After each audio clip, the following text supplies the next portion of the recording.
नमस्कार विद्यार्थी मित्रांनो, स्टडी विथ अर्पित या चॅनलवर आपलं स्वागत आहे. आपण आज 6 फेब्रुवारी 2025चा SSC GDचा पेपर मराठीमध्ये ॲनालिसिस करणार आहोत. या ॲनालिसिसमध्ये आपण मॅथ, रिझनिंग आणि GSचे सर्व प्रश्न खूप छान एक्सप्लेन केले आहेत. आपण याआधी 4 फेब्रुवारीचा सुद्धा पेपर खूप छान एक्सप्लेन केलेला आहे. हे ॲनालिसिस TCS, IBPS आणि सर्व स्पर्धा परीक्षेसाठी खूप उपयुक्त आहे. यामध्ये आपल्याला जे प्रश्न भेटतात ते सर्वच परीक्षांमध्ये सामील असतात. आपण आता बघितलं रेल्वेचे NTPCचे सुद्धा पेपर ॲनालिसिस केलेला आहे, तो सुद्धा आपण बघून घ्यावा. आणि हे सर्व पेपर ॲनालिसिस बघण्यासाठी आपल्या सर्व विद्यार्थी मित्रांना हे चॅनल सबस्क्राईब आणि शेअर करावे आणि व्हिडिओ आवडल्यास नक्कीच लाईक करा. तर बघू आपण 6 फेब्रुवारी 2025चा SSC GDचे ॲनालिसिस. तर चला विद्यार्थी मित्रांनो, आपण आता SSC GDचा पेपर ॲनालिसिस करू. ॲनालिसिस करण्याआधी आपल्या चॅनलला सबस्क्राईब करून घ्यावे आणि आपल्या मित्रापर्यंतही पोचावे. तर बघू आपण पहिला प्रश्न. यामध्ये MQTR हे अल्फाबेटिकल ऑर्डरची रिझनिंगचा प्रश्न आहे. यामध्ये MQTR हे SWZXशी संबंधित आहे. तर आपण ही अल्फाबेटिकल ऑर्डर अशा प्रकारे पाठ करून घ्यावी. ABCD 13पर्यंत आणि इथून 14पासून 26पर्यंत, म्हणजे याचे 2 असे पार्ट होतात. कधीकधी प्रश्न अशा व्हर्टिकलमध्ये सुद्धा विचारला जातो, EV, FU असे पण. तर बघू आपण यामध्ये काय दिलं. तर M आणि S, इथे M आणि इथे S यामध्ये 5चा फरक आहे. 1 2 3 4 5चा. अशा प्रकारे Q आणि W मध्ये पण 5चाच फरक आहे. तर T पासून बघू आपण. T आणि बघा T 1 2 3 4 5, तिथे आला Z. तर इथे Z 1 नंबरला येईल. तर यामध्ये सिरीजमध्ये दिलेले असतात. त्यानंतर X पासून 5 सोडा, 1 2 3 4 5. तर पुढे आला ZD, म्हणजे इथे ऑप्शन एलिमिनेट होतात. ZE आणि ZC एलिमिनेट झाले, फक्त 2 ऑप्शन राहिले. आता एक 3 नंबरचा बघितल्यानंतर आपल्याला उत्तरच भेटेल. ए नंतर 1 2 3 4 5, पुढे आला G, म्हणजे या प्रश्नाचं उत्तर ZGE असेल. तर बघू पुढचा प्रश्न. इलेक्ट्रिक हा शब्द अल्फाबेटिकल ऑर्डरमध्ये आपल्याला सिक्वेन्स करायचा आहे.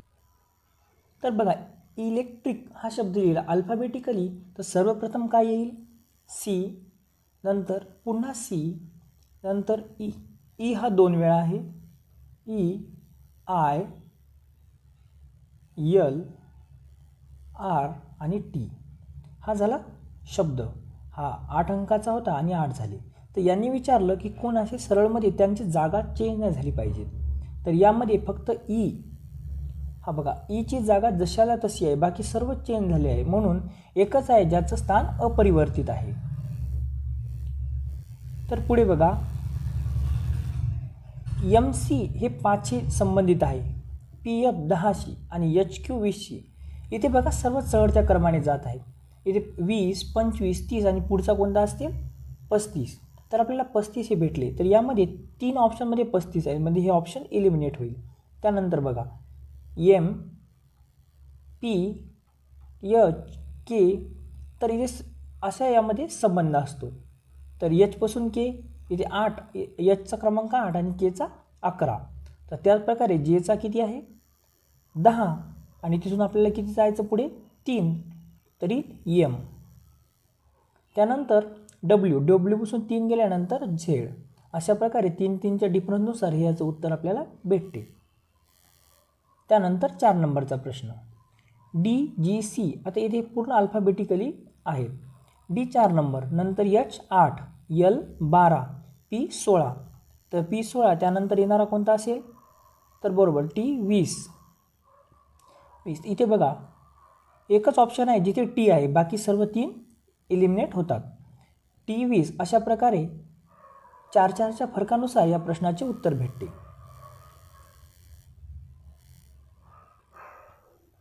हा प्रश्न 7 व्यक्ती E, F, G, H, K, L आणि N. तर या प्रश्नामध्ये इथे वृत्ताकार नसून हे सरळ उत्तरेकडे आहेत. या प्रश्नावर खूप जणांनी ऑब्जेक्शन पण टाकलं होतं. 3 4 5 6 आणि 7. तर अशा प्रकारे आहेत. कारण ई आणि ई के दाई और कोई नहीं बैठ सकता, जेव्हा वृत्ताकार असते, जेव्हा सर्कलमध्ये सर्व बसतात त्यामध्ये कोणीतरी त्याच्या उजवीकडे किंवा डावीकडे असते, पण यामध्ये असे नसते. तर इथे पहिलीच कंडिशन आपण बघू. पहिल्यापासून हा प्रश्न वाचू. जी आणि के बीच केवळ 3 व्यक्ती बैठे है. जी आणि के, तर जीला आपण इथे घेऊ, कारण इथे दिले ई के दाई और कोई नाही, ईच्या उजवीकडे म्हणजे ई इथे येईल. जी आणि केमध्ये किती 3 व्यक्ती, या दोघांचे स्थान आपल्याला भेटले. यल के ठीक बाई ओर बैठा आहे. यल बाई ओर म्हणजे इकडे डाव्या साईडला. ई के दाई ओर कोई नाही बैठा. ई और यल के बीच 2 व्यक्ती, ई आणि यलच्या मध्ये 2 व्यक्ती इथे बरोबर आलेले आहे. त्यानंतर यन एच के ठीक दाई ओर बैठा आहे. इथे यन एच के दाई ओर म्हणजे उजव्या साईडला. आता उर्वरित राहिलं कोण? एफ. तर विचारलं काय, एफ आणि यनमध्ये किती व्यक्ती बसले. हा इथे यन आणि इथे एफ यामध्ये 2 व्यक्ती बसलेले आहेत. तर बघा खूप सोपी सिटिंग अरेंजमेंट होती. आता बघू पुढचा प्रश्न. हाफ एच हे एल एफला 1059 असे लिहिल्या जाते. तर यामध्ये मित्रांनो एच ए एल एफ आणि एल ए टी एचमध्ये काय काय गोष्टी कॉमन आहेत विचारलं टीसाठी. तर टी इथे नवीन इंट्रोड्यूस झाला, तर इथे एल ए टी एच सर्व आहे. इथे नवीन अंक कोणता आला तर 7. तर 7 या प्रश्नाचं उत्तर आहे. तर बघा सिटिंग अरेंजमेंटमध्ये यामध्ये आपल्याला सरळ सरळ संबंध दिला आहे. तर सुरुवातीला बघू 3 नंबरची कंडिशन आली, यस ग्रेटर दॅन एच, म्हणजे यस हा एचचा पुत्र आहे. त्यानंतर 2 साईन, त्यामध्ये पत्नी आहे. एच ही एची पत्नी आहे. त्यानंतर हे साईन यामध्ये चा भाऊ आहे, म्हणजे एचा भाऊ आहे यम, आणि हे साईन म्हणजे याचा पिता आहे, इथे आला ई. तर अशा प्रकारे यस आणि ईचा संबंध विचारला तर ते येईल पिता के भाई का पुत्र. हे झाले याचे पिता, त्याचा भाऊ आणि याचे पुत्र झाला. पुढील सिरीज बघा 22, 27, 37, 52 आणि 72. तर इथे फरक बघा, 22, 27मध्ये 5चा, पुढे 37 आणि 27मध्ये 10चा, 37 आणि 52मध्ये 15चा, नंतर 52 आणि 72मध्ये 20चा आणि पुढे 25चा. तर 72 आणि 25 ॲड केले तरी 97. अशा प्रकारे याचं उत्तर 97 येईल. तर यामध्ये आपल्याला ही सिरीज पूर्ण करायची आहे. व्ही नंतर काय येऊ शकते तर बघायचं. व्ही नंतर इथे डब्ल्यू आलेला आहे, मग आपण प्रथम डब्ल्यू घेऊ आणि हे दोन्ही ऑप्शन एलिमिनेट होतात. नंतर एक्स नंतर काय आले वाय, तर किती नंबर येईल 3 नंबर. 3 नंबरला वाय इथे आहे आणि इथे झेड आहे, त्यामुळे हेच ऑप्शन इथे करेक्ट येईल. डाईसमध्ये बघा डीच्या विपरीत कोण आहे. डीच्या विपरीत विचारलं तर इथे जे ऑप्शन 2 वेळा दाखवलं तेच त्या डीच्या विपरीत असते. ही याची शॉर्टकट ट्रिक्स आहे. आता इथे बघा या नंबर सिरीजमध्ये 789, 790, 780 इथे पूर्णमध्ये फरकच आहे. 789 आणि इथे किती +1, 90मधून 80 गेले -10 करतात. नंतर 80-82मध्ये +2, नंतर पुन्हा 82-72मध्ये -10. तर असं केल्यानंतर 75 आणि 65मध्ये किती झाले -10, आणि इथे +3 आणि +4 होतील, कारण 3, 4 असे वाढवत घेतले. तर 65 + 4 769. त्यानंतर हा प्रश्न बघा, यामध्ये हा काळा स्पॉट इथे, नंतर खाली असं क्लॉकवाईज हा घड्याळाच्या दिशेने फिरत आहे. इथे आल्यानंतर कुठे जाईल, या ठिकाणी जाईल, मग बरोबर इथे येईल. इथे 1 नंबर ऑप्शनमध्ये तिथे आलेला आहे. त्यानंतर अल्फाबेटिकल ऑर्डर, आपल्याला माहिती आहे अल्फाबेटिक ऑर्डरनुसार आपल्याला ते अरेंज करायचे असतात. तर बघा इथे HLN, इथे H इथे यल आणि यलमधून एकचा फरक नंतर यन आहे.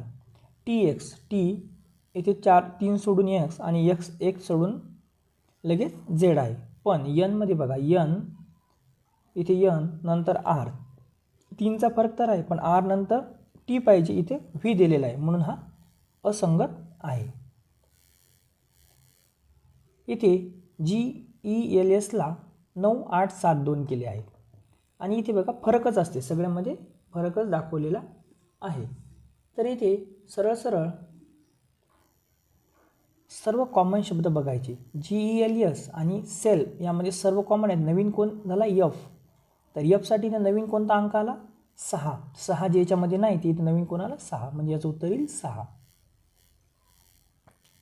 त्यानंतर बघा कथनवन आणि निष्कर्ष. तर सर्व रंग लाल आहेत, तर हा झाला रंग. तर सर्व रंग कसे आहेत, लाल, रेड. त्यानंतर सर्व रंग काळे आहेत, ते ब्लॅक. आणि सर्वच रंग पेंट आहेत, त्याला पेंट. अशा प्रकारे ही आकृती बनेल. तर सर्व लाल रंग पेंट आहेत, तर हे बरोबर आहे, इथे होऊ शकते. कुछ पेंट काले आहे, तर काही, तर बघा पुन्हा वाचू, सभी लाल पेंट आहे, हे रेडचा आणि हे पेंट. तर यामध्ये हे असे असल्यानंतर काहीची कंडिशन असते आणि सर्व म्हणल्यानंतर त्यामध्ये पूर्ण याचा समाविष्ट असतो. तर सभी लाल पेंट आहे, तर अशी कंडिशन नाही, ही आहे, तर हे चूक आहे. पहिलं निष्कर्ष चूक. दुसरा कुछ पेंट काले, हे ब्लॅक आणि ह्या पेंट, म्हणून हे 2 नंबरचं उत्तर बरोबर आहे. ही 5 याची सर्क्युलर सिटिंग अरेंजमेंट आहे. तर वर्तुळामध्ये हे बसलेले आहेत, हे अशा प्रकारे बसतील. किती जण आहेत, 5. 1, 2, 3, 4 आणि 1, 5. तर बघा Q आणि E दोनों निकटतम पडोसी आहेत Pचे. तर P सोबतच कोण, इथे आपण Pला घेऊ, Q आणि E. L ईच्या ठीक बाईवर म्हणजे डाव्या साईडला बसलेला आहे, ईच्या डाव्या साईडला E. आणि आता उर्वरित राहिलं कोण, तर D. Q D के दोनों का निकटतम पड़ोसी है Q, P आणि Q बरोबर आहे. इथे येईल P, तर हा झाला D आणि हा झाला P. तर इथे ही कंडिशन सॅटिस्फाय झाली. P D आणि पडोसी आहे, D आणि Qचा.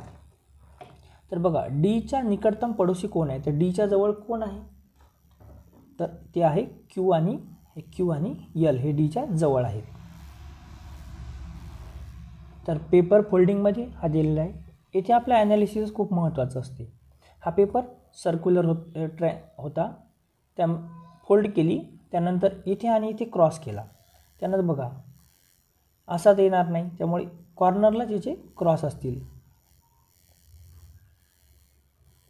त्यानंतर कमरा, घर, शर्ट. तर घर आणि कमरा हे बरोबर आहे, शर्ट त्यामध्ये अलग असते. तर ही आकृती कोण्या आकृतीमध्ये समाविष्ट आहे ते आपल्याला बघायचं. तर हे बघा 4 नंबरमध्ये ही आकृती इथे दाखवलेली आहे, म्हणजे उत्तर बरोबर. त्यानंतर Pचा अर्थ गुणिला.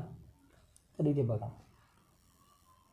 35 गुणिला 2, Qचा अर्थ भागिला 5, Sचा प्लस, नंतर 86 Qचा अर्थ भागिला 2, Rचा अर्थ वजा 3, Pचा अर्थ गुणिला 15, Sचा अर्थ प्लस 90. तर सॉल्व केल्यानंतर हे 7 इथे झाले 14 प्लस 86 हे 2 43 वजा 15 त्रिक 45 प्लस 90. तर बघा 43 आणि 14 झाले 57 वजा 45 + 90, 57 + 45 12, 12 + 90 झाले 102. अशा प्रकारे आपण बुद्धिमत्ता चाचणीचे प्रश्न 20 प्रश्न आपण बघा आता 14 मिनटं झालेली आहेत. तर आपल्याला प्रश्नपत्रिकेमध्ये वेळ असतो 60 मिनिट. तर आपण हा प्रश्नपत्रिका सॉल्व करून 60 मिनिटाच्या आतच सांगत आहोत. त्यामध्ये खूपच विद्यार्थी मित्रांना फायदा होणार आहे. यामध्ये आपल्याला 60 मिनटं दिलेले असतात आणि 80 प्रश्न असतात. तर आपल्या चॅनलवर आपण कुठेही टाईमपास न करता खूप स्पीडमध्ये हा पेपर घेत आहोत. तरी आपण सगळ्याच मित्रांना हा पेपर पाठवावा आणि जास्तीत जास्त मुलं हे सेंट्रल गव्हर्नमेंटमध्ये SSC GD, रेल्वे, आर्मी, अग्निवीरमध्ये समाविष्ट व्हावे असा आपल्या चॅनलचा उद्देश आहे. तर आता आपण बघू 20 प्रश्न जनरल नॉलेजचे. यामध्ये 20 प्रश्न असतील. प्रत्येक 4 ऑप्शनचा आपण खूप छान एक्सप्लेनेशन बघणार आहोत. तर बघा, भारतीय संविधानामध्ये संविधान संशोधन म्हणजे घटना दुरुस्ती होत असते. तर त्यामध्ये भारतीय राष्ट्रीय पिछडा वर्ग आयोग म्हणजेच OBCसाठी, अदर बॅकवर्ड क्लासेससाठी कोणती घटना दुरुस्ती संबंधित आहे? तर ती आहे 102. तर 102वी घटना दुरुस्ती 2018ला झाली होती. तर त्यानुसार NCBC आयोग स्थापन केला होता. राष्ट्रीय पिछडा वर्ग आयोग आपण स्थापन केला होता. तर त्यामध्ये 338B आणि 342A कलमामध्ये समाविष्ट केल्या होत्या. तर 338B मध्ये त्यांची संरचना, कर्तव्य ते होते आणि 342A मध्ये राष्ट्रपती राज्याचे राज्यपाल OBCंना सामाजिक व शैक्षणिक सूचीमध्ये समाविष्ट करतील आणि OBCंना सामाजिक व न्यायामध्ये समानता मिळावी असं याचं उद्देश होतं. तर बाकीचे पण 3 ऑप्शन घटना दुरुस्ती आपण बघू. तर 86वी घटना दुरुस्ती तर ही झाली होती 2002ला. तर यामध्ये शिक्षाचा अधिकार दिला होता. 21A ही कलम आपण त्यात टाकली होती. त्यामध्ये 6 ते 14 वर्ष वयोगटातील मुलांना शिक्षण हा मूलभूत हक्क असं समाविष्ट केल्यानंतर आपण आर्टिकल 45 आणि 51A मध्ये हे केलं होतं. नंतर 104वी घटना दुरुस्ती लोकसभा आणि राज्यसभामध्ये आपण अँग्लो इंडियनचं प्रतिनिधित्व रद्द केलं होतं आणि SC/ST आरक्षण 2030पर्यंत म्हणजेच 10 वर्षाची वाढ केली होती. नंतर 84 2001ला झालं होतं. यामध्ये 1991ची जनगणना निर्वाचन म्हणजे पुनर्गठनसाठी घेतली होती आणि लोकसभा आणि राज्यसभेच्या ह्या ज्या जागा आहेत ह्या 2026 नंतरच बदलाव्या अशा केल्या होत्या. तर 4 घटना दुरुस्त्या खूप महत्त्वाच्याच आहेत. त्यानंतर चेकवर जो मॅग्नेटिक MICR जो अंक असतो तो असतो 9 अंकाचा. आपल्याला माहीतच पाहिजे 9 अंकाचा असतो. तर आपल्याला पहिले 3 अंक, तर 9 अंक म्हणजे पहिले 3, दुसरे 3 आणि तिसरे 3 असे झाले 9. तर पहिले 3 कसे संबंधित आहेत हे प्रश्न विचारला तर ते असते शहर. तर आपण बघू दुसरे 3 कसे संबंधित आहेत. तर दुसरे 3 असतात बँक, कोणती बँक आहे. त्यानंतर जे शेवटचे 3 आहेत त्यामध्ये असते शाखा, कोणती शाखा आहे. तर अशा प्रकारे याची विभागणी असते जी आपल्या चेकबुकवर magnetic ink character recognition number असतो. त्यानंतर पद्मश्री सन्मानित शोभना नारायण कोणत्या शास्त्रीय नृत्याशी संबंधित आहे. तर त्या आहेत कथक. तर त्या कथकशी संबंधित आहेत. त्यानंतर सहजीविता सिम्बायोसिस. तर माहिती आहे सिम्बायोसिस म्हणजे सहजीविता. तर त्यामध्ये काय विभिन्न प्रजातीचे बीच घनिष्ठ संबंध. तर सिम म्हणजे असते सोबत आणि बायोसिस म्हणजे जीवन. तर अशा प्रकारे सहजीवन असं याचा अर्थ होतो. त्यानंतर 1993मध्ये आयोजित सार गोल्ड कप फुटबॉल उद्घाटन कुठं झालं जे की ते भारतनं जिंकलं होतं. तर ते होतं लाहोर, पाकिस्तानमध्ये याचं हे झालं होतं. त्यानंतर व्यापारचे विज्ञापन जे मार्केटिंग असते याचं काय भूमिका असते. तर जे काही ग्राहक आहेत त्यांना सूचित आणि आकर्षित करणे हे असं उद्दिष्ट असते. त्यानंतर दुसरी पंचवार्षिक योजनेवर हा प्रश्न होता. तर ती कशावर संबंधित आहे. तर बघा दुसरी पंचवार्षिक योजना कधी होती. पहिली होती 1900 ते 55 दुसरी 56 ते 61पर्यंत. तर 56 ते 61 म्हणजे दुसरी पंचवार्षिक योजना होती आणि ही PC महालनोबिस यांच्याच मॉडेलवर आधारित होती. तर यामध्ये सर्वात जास्त भर भारी उद्योग यावरच दिला होता. PC महालनोबिस खूप महान गणितज्ञ होते. त्यांना भारतीय सांख्यिकी जनकसुद्धा म्हणतात. त्यांना 1968मध्ये पद्मविभूषणसुद्धा देण्यात आला आहे. त्यानंतर टेबल टेनिस. टेबल टेनिसचं ऐतिहासिक नाव काय आहे? तर टेबल टेनिसला गोसिमा, व्ही-वॉप व पिंगपॉंगसुद्धा म्हणतात. तर सर्वप्रथम त्याला पिंगपॉंग म्हणत, नंतर हे दोन नावं त्याला ॲड झाली होती. असे कोण आहेत गायक ज्यांना पद्मश्री, पद्मभूषण आणि पद्मविभूषण तिन्ही पुरस्कार भेटले? तर ते आहेत SP बालासुब्रमण्यम. यांना तीनही 2021मध्ये. तर बघा, पद्मश्री कधी? 2001मध्ये, पद्मभूषण 2011मध्ये आणि पद्मविभूषण म्हणजे आत्ताच 2021मध्ये देण्यात आला होता. त्यानंतर कोणत्या राज्यात सांजी पर्व मनवला जातो? तर पंजाबमध्ये सांजी पर्व मनवला जातो. तर बघा, गुजरातमध्ये कोणते आहेत? नवरात्री, गरबा, दांडिया, रास, उत्तरायण, पतंग उत्सव किंवा रथयात्रा म्हणतात. मिझोरममध्ये कोणते आहेत? तर चपचाट. तामिळनाडूमध्ये कोणते आहेत? तर पोंगल. असे त्योहार इथे करतात. तर 1919चा जो अधिनियम आहे तो ब्रिटिश भारत प्रांतात द्वैध शासन प्रणालीचा करणारा होता. तर त्याला कोणता म्हणतात? भारत सरकार अधिनियम 1919. त्यानंतर बघा, अर्जुन सिंग धुर्वे कोणत्या नृत्यशैलीसाठी त्यांना पद्मश्री 2022 दिला? तर बैंगा नृत्य. 2011च्या जनगणनेनुसार 7 बहन म्हणजे 7 सिस्टर राज्यामध्ये कोणाची साक्षरता सगळ्यात अधिक आहे? तर मिझोरम.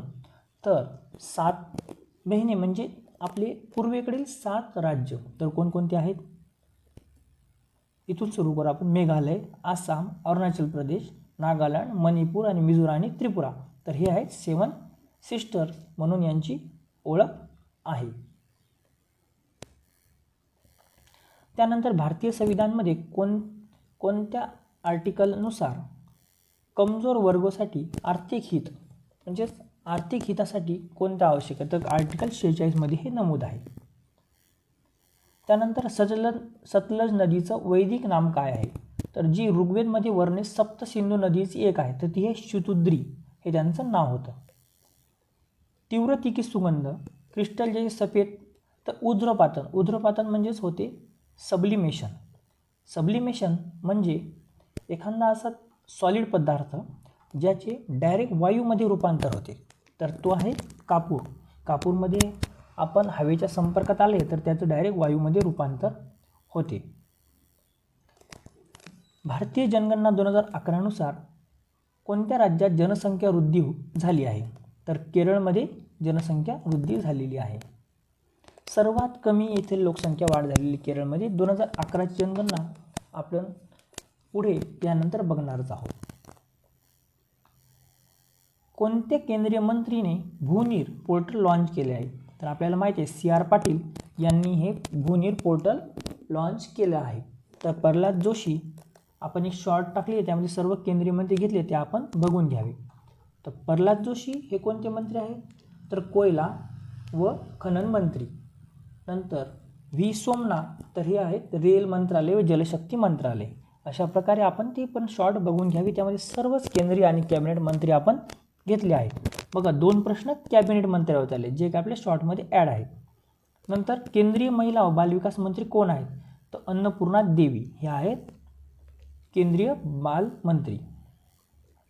नंतर हिमाचल प्रदेशमध्ये केलॉंग निकट तांदी कोणती 2 जलधारा भेटतात? तर तिथे चंद्रा आणि भागा ह्या 2 जलधारा तिथे भेटतात. तर बघा, अशा प्रकारे आपण जनरल नॉलेजचे 20 प्रश्न खूप छान एक्सप्लेनेशन आपण 4ही ऑप्शनचं एक्सप्लेनेशन घेतलं आहे. तरी सर्वच विद्यार्थी मित्रांपर्यंत हे एक्सप्लेनेशन पोहोचावे अशी विनंती. त्यानंतर आपण बघू गणितचे 20 प्रश्न. गणिताचे पण आपण खूप छान ट्रिक्स सांगणार आहोत. तरी आपल्या विद्यार्थी मित्रांना स्टडी विथ अर्पित हे चॅनल आपण सबस्क्राईब करायला सांगावे. त्यानंतर कोणता अनुपात सगळ्यात मोठा आहे? तर अनुपात तोच मोठा ज्याची अंश मोठा असतो. तर 21-26 हा नाही 19-13. तर 19-13 सरळ सरळ हा मोठा अनुपात आहे. त्यानंतर दुसरा प्रश्न, 1230 प्रति शेकडे दरनं 40 नाशपाती घेतले. त्यांनी 400 नाशपाती घेतली, पण 100 शेकडेचा भाव काय? 1230. म्हणजे इथे आपण लगेच 1230 गुणिला 4, कारण 100 नाशपातीचा भाव काय? 1230. असे आपण 400 घेतले. त्यानंतर 980 त्याच्यावर लाभ घेतला. तर प्रति डझन विचारले आपल्याला. तर बघा याचा गुणाकार किती येईल? 4920. तर यामध्ये पुन्हा आपला लाभ झाला, लाभ त्यांनी घेतला. इथे 0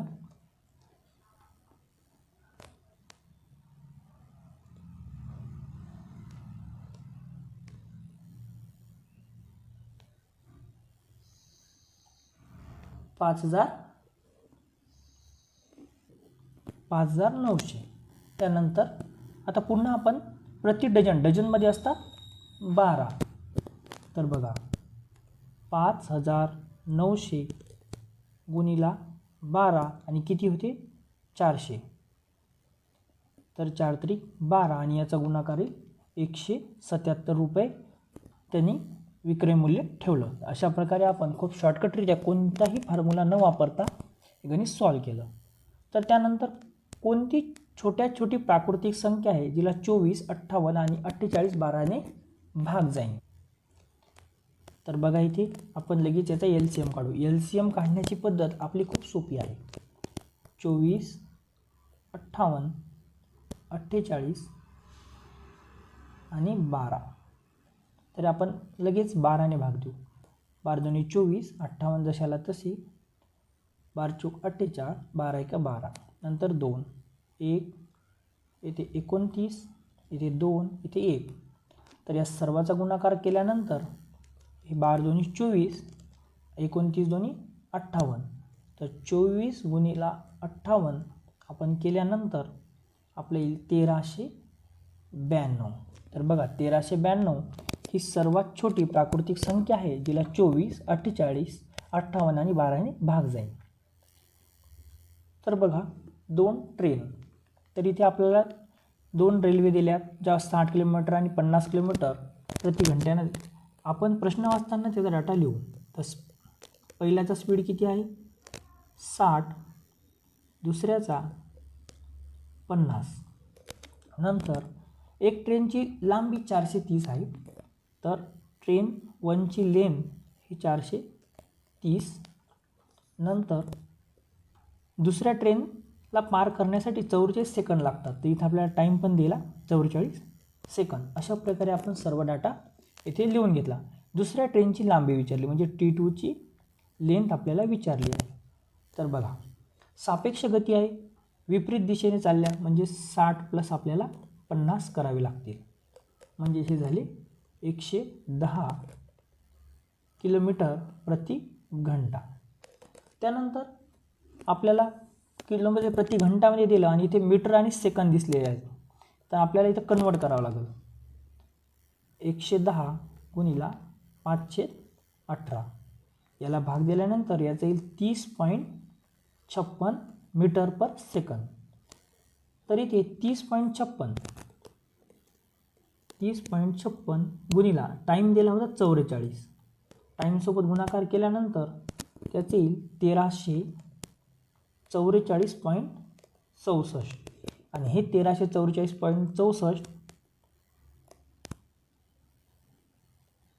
वजा आपला पहिला होता 430 वजा केल्यानंतर याचं उत्तर येईल 914.64 मीटर.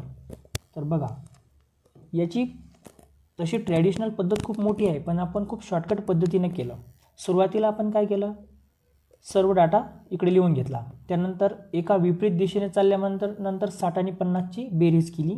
नंतर किलोमीटर प्रति घंटा होतं त्याला आपण मीटर पर सेकंदमध्ये करायचं होतं म्हणून 110 गुणिला 518ने गुणाकार केला. नंतर हे 30.56 गुणिला, कारण टाईम किती दिला होता सापेक्ष चाल 44 सेकंद, म्हणजे 30.56 गुणिला 44 केल्यानंतर 1344.64 आलं. आणि 1344.64मधून हे 430 जे ट्रेन 1ची लांबी होती, T2 ट्रेनची आपल्याला लेंथ विचारली होती, ती काढायसाठी त्यातून वजा करायची, 914.64 आपले उत्तर आलं. त्यानंतर प्रवीण.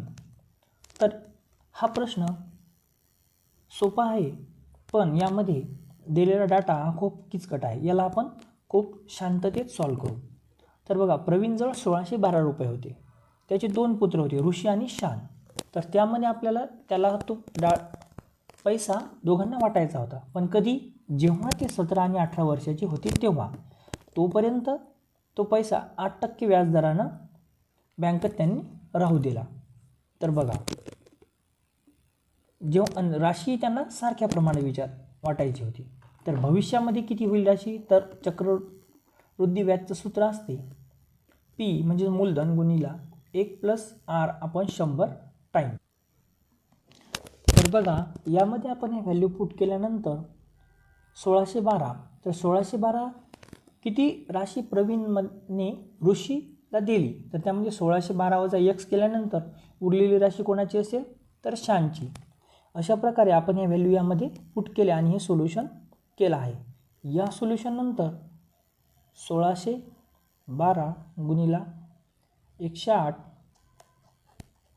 नंतर या दोघांची ॲडिशन 208 आणि याचं सोल्युशन केल्यानंतर त्याचं होतील 837, त्यातून याचं उत्तर येईल 837. तर बघा, संजय सुरुवातीला 150 किलोमीटर आणि नंतर 4 घंट्यात करते आणि 250 किलोमीटर 4 घंट्यात करते. तर याची ॲव्हरेज चाल म्हणजेच सरासरी वेग विचारला.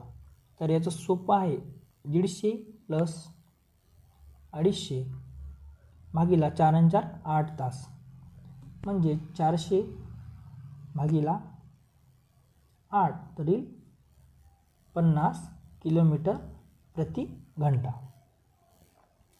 त्यानंतर एक सेल्समॅन दुकानमध्ये पेन्सिल विकतो, त्यामध्ये 20 पेन्सिल जर घेतल्या, म्हणजे 20 घेतल्या तर 5 फ्री आहेत. तर आपण बघा, टोटल पेन्सिल किती झाल्या, 20 आणि 5 25, तर 25वर किती फ्री, 5, तर याची डायरेक्ट टक्केवारी येते, 25×100 याची 20% सूट आहे. त्यानंतर समान व्याजदर 2 वर्षा, साधारण व्याज 44 आणि चक्रवृद्धी व्याज 45 आहे. तर इथे बघा,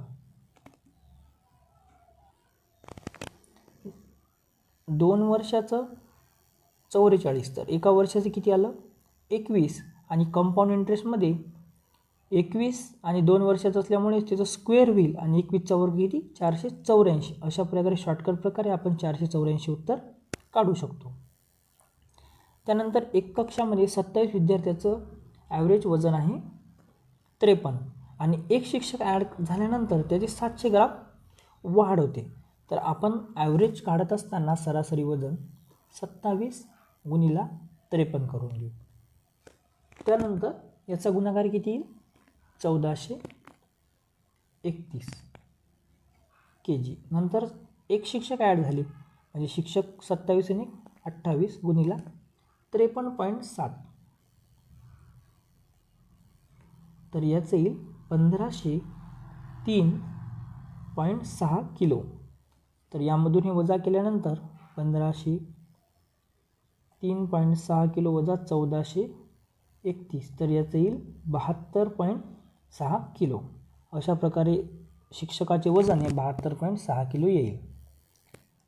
त्यानंतर इंधनच्या किमतीमध्ये क्रमागतमध्ये 3दा कमी झाली, एकदा झाली 15, 40 आणि 60 आणि चौथ्यामध्ये डायरेक्ट 45% वाढ झाली. तर तिथे बघा कसं होईल, तर कोणतेही सूत्र न वापरता आपण डायरेक्ट करू. पहिली झाली 15% कमी, म्हणजे 100 रुपयाचं लिटर होते इंधन, तर 15% नंतर किती आले 85, इथे आले 85. नंतर 85चे पुन्हा 40% कमी, म्हणजे 60% राहिले, झाले 51. नंतर 51चे पुन्हा 60% कमी, म्हणजे राहिले 40, 4. तर याच 20.4 गुणिला 45% वाढ झाली म्हणजे झाली 145. तर याचं उत्तर येईल 29.58. आणि हेच 29.58 आपण 100मधून वजा केल्यानंतर 29.58 बरोबर येईल 70.42. तर हे त्याचं उत्तर आहे आणि तेवढी कमी झाली आहे. चे 2% 288. तर आपल्याला इथं माहिती आहे सूत्र 2% म्हणजेच 288. तर 100% म्हणजे किती? तर 100 गुणिला 288 भागीला 2. इथे भाग दिल्यानंतर 144.00 असं याचं उत्तर येईल. तर बघा, एक परिवार ए मध्ये 49 सदस्य, बी मध्ये 35, सी मध्ये 31 असे आहेत. तर त्यामध्ये ए बी सी प्रत्येकात खर्च दिलेला आहे. तर त्याची राशी सेम आहे 106, 141 आणि 226.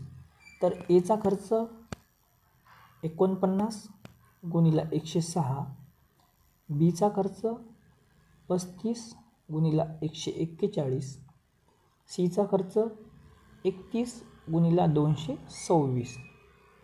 तर इथे बघा, याचे आपण गुणाकार करून घेऊ.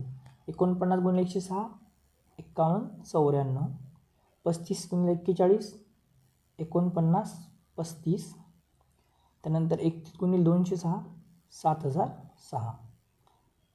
तर या सर्वांचीच आपल्याला बेरीज करायची. तर ती येते 17,135. आणि ॲव्हरेज काढायचं असल्यामुळे किती व्यक्ती आहेत? तर 49, 35 आणि 31. तर याची बेरीज आहे 115.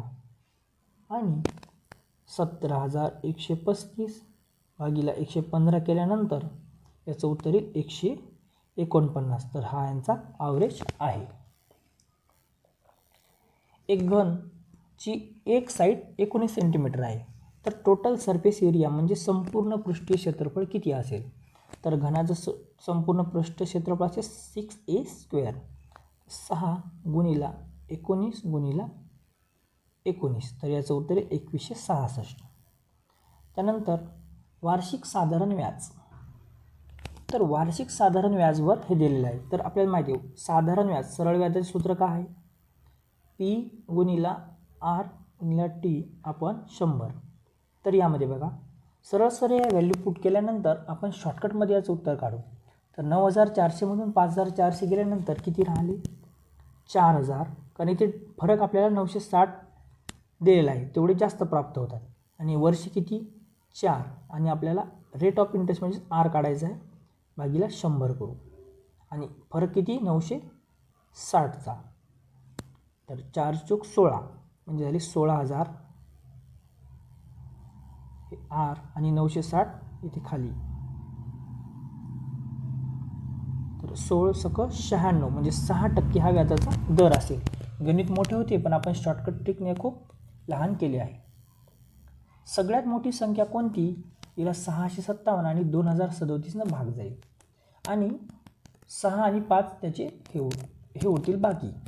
तर 1657मधून प्रथम अशा गणितात किती बाकी उरेल? 6. तर हे किती राहिले? 1651. नंतर 2037मधून किती बाकी? 5. तर ते राहील 2032.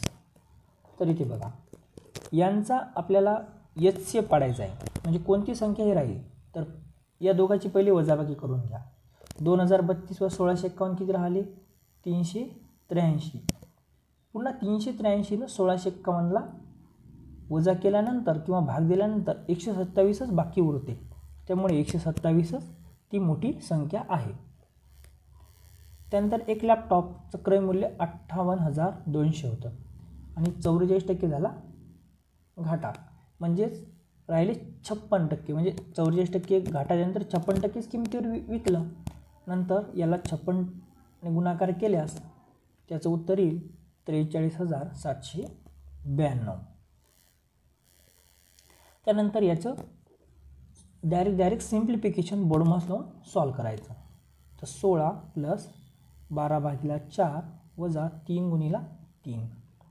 16 + 3 4 त्रिक 12 वजा 9, 16 आणि 3 19 वजा 9 उत्तरी 10.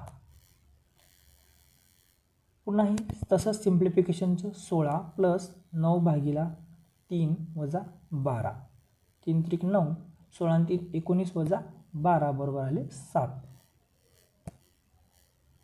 त्यानंतर 36 आणि 9चं मध्यानुपाती. तर मध्यानुपातीचं सूत्र असते A × B. तर 36 गुणिला 9, तर 36 झाला 6चा वर्ग, 9 झाला 3चा, तर 6 त्रिक झाले 18, तर याचं होते 18. त्यानंतर A1 कार्य 15 दिवसात, Y किंवा X हे कार्य 15 दिवसात आणि Y तेच कार्य 20 दिवसात करतो. तर LCM येईल 60, 15 × 60, 20 त्रिक 60, म्हणजे टोटल कार्य होईल 7 दिवस. तर बघा पुढे X आणि Y एकांतर म्हणजे एक दिवस X करतो, दुसऱ्या दिवशी Y, तर 4 म्हणजे 2 दिवसात होणारे कार्य किती? 7. त्यानंतर ते कार्य किती दिवसात पूर्ण होईल? तर 2 दिवसात 7, टोटल काम आहे 60. तर 7 या 56, म्हणजे 8 केल्यानंतर इथे आले 56 आणि इथे 16. आता 16 दिवसात झाले 56 काम. पुन्हा Xला जावे लागेल, म्हणजे एक दिवस ॲड करावा लागेल आणि इथे 4, म्हणजे 60 काम किती दिवसात झालं? 17 दिवसात, त्याचं उत्तर येईल 17. तर अशा प्रकारे विद्यार्थी मित्रांनो 40 मिनिटांमध्ये आपण हा प्रश्नपत्रिका पूर्ण एक्सप्लेन केली आहे आणि परीक्षेचा कालावधी आहे 60 मिनिटं. म्हणजे आपण हा पेपर 40 मिनिटात एक्सप्लेन करून सांगितला आहे. त्यामुळे ह्या ट्रिक्स तुम्हाला पेपरमध्ये खूपच उपयोगी पडतील. त्यामुळे आपल्या चॅनलला जास्तीत जास्त विद्यार्थ्यापर्यंत पोहोचून हे चॅनल सबस्क्राईब करायला सांगावे. आणि आपल्याला जर या प्रश्नपत्रिकेची PDF हवी असल्यास तसे कमेंटमध्ये सांगावे, मी आपल्याला ती प्रोव्हाइड करेल. तर खूप खूप धन्यवाद विद्यार्थी मित्र.